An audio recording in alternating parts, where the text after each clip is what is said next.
Hello, everyone. This is BMCC eLearning. We'd like to show you a new way to add content in Blackboard. It's slightly different from in the past because of the upgrade we just recently did for the spring 2022 semester.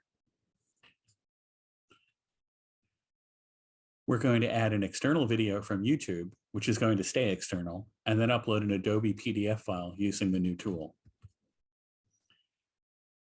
You can replicate this process for your other Blackboard content. We're going to add both these things as items. We're also going to take a quick look at where the files go in Blackboard by looking at the content collection for the course. Blackboard allows you to create links and upload content in various formats. We're only going to demonstrate a few of them here. We're going to go to a course in Blackboard that's a dummy course we use for testing and trying things out. It's called John Gallagher Shell. And we've created for this demonstration, under course materials, a folder called James Turrell Lesson, Sculpting with Light. Right now, this folder is empty. So we're going to build some content to go into it. We're going to use the item tool. James Turrell is a pretty interesting artist.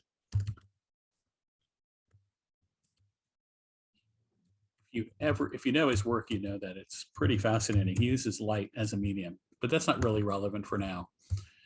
What we're going to do is we're just going to create a link to a YouTube video.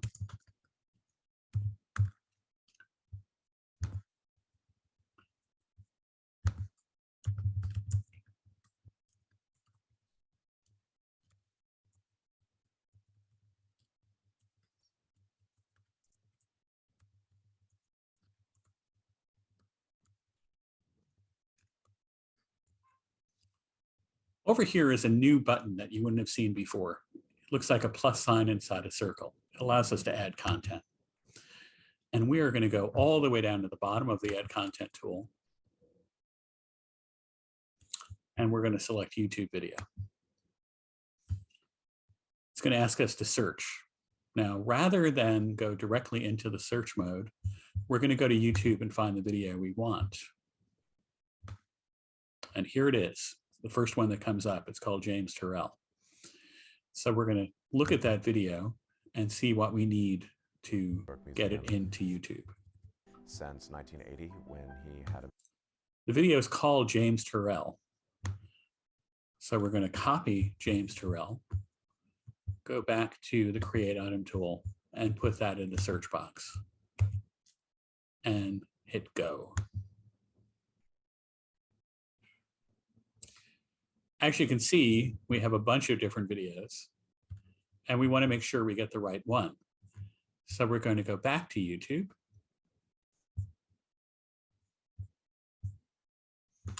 And we're going to go and look at what the URL would be that YouTube is going to share. It's going to be this little address here. And the last information here is NYIO. So we're going to go back to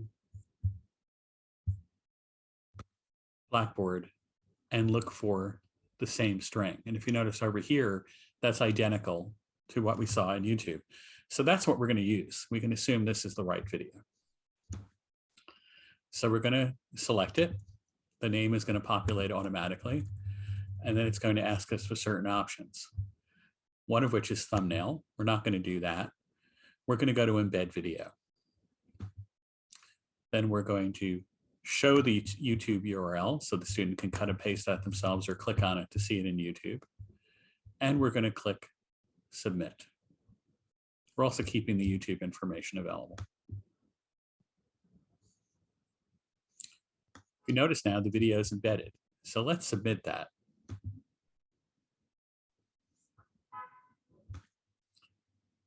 What the student is going to see is the video nicely embedded in there, so they don't have to click on anything except the play button in YouTube. And there it goes. Well, and there's James Turrell himself talking about artist, his work. But rather than be... Students also have the URL here. If we go back to build content excuse me, if we go back to course materials and click on the James Turrell folder, we'll now see it's right there. So now let's add a PDF file. I'm going to jump quickly into JSTOR. JSTOR is a tool that all the students and faculty pretty much have for free. And it's something where they can access a lot of good materials, including a lot of journal articles. We did a search for James Turrell, and we got 2,062 results just in journals. We can also get book chapters, images, serials, all sorts of other stuff. In JSTOR, we have a lot of articles on James Turrell. We're just going to take the first one here, Issues in Science and Technology, and we're going to download that.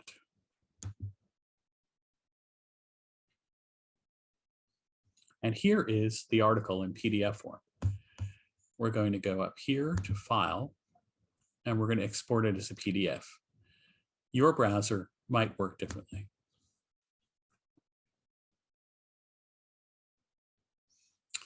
And it has this identifying number, which is fine. I want to save it to a folder I already made. Actually, I'm just going to save it to the desktop for now.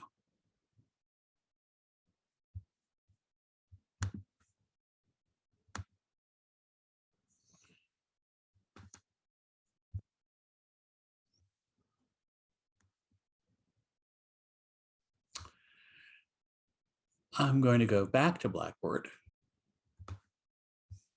and I'm going to do a new item again. To do this part, I'm actually going to copy in some stuff from JSTOR.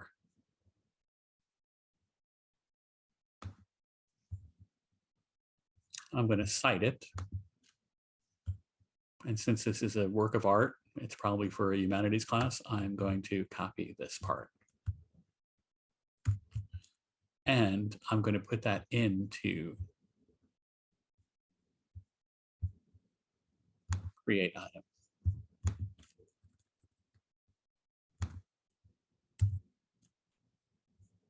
Keep formatting. I'm going to copy this.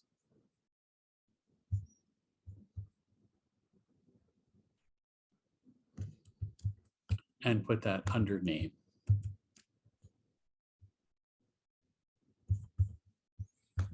So now I have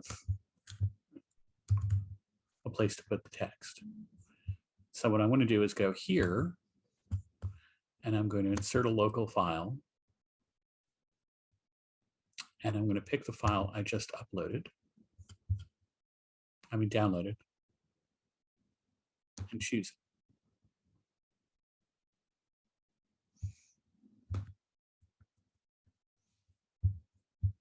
And I'm going to click Submit.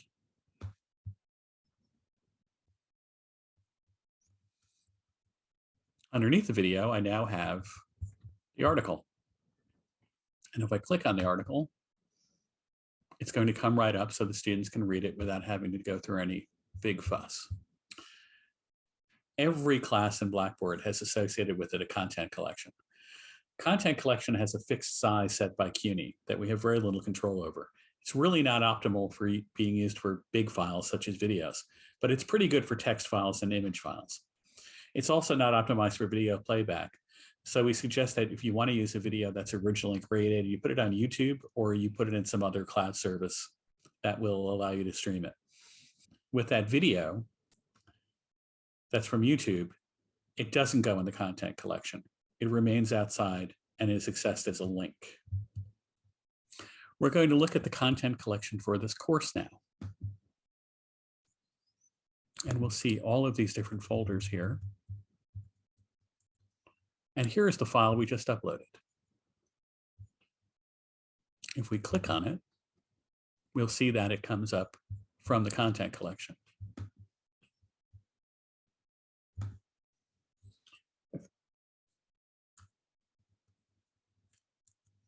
We have lots of stuff in here for the content collection right now.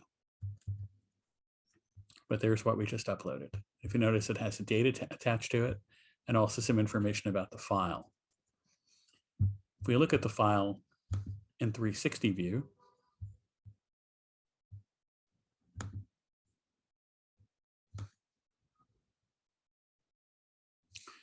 we can see lots of information about it, including some URLs that would allow the student to access it directly. We'll go over that at a later time.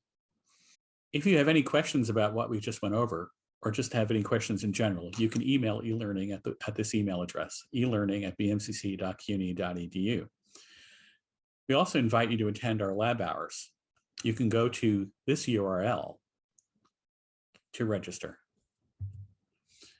You can also use this QR code, just take a picture of it with your phone to go to that registration page.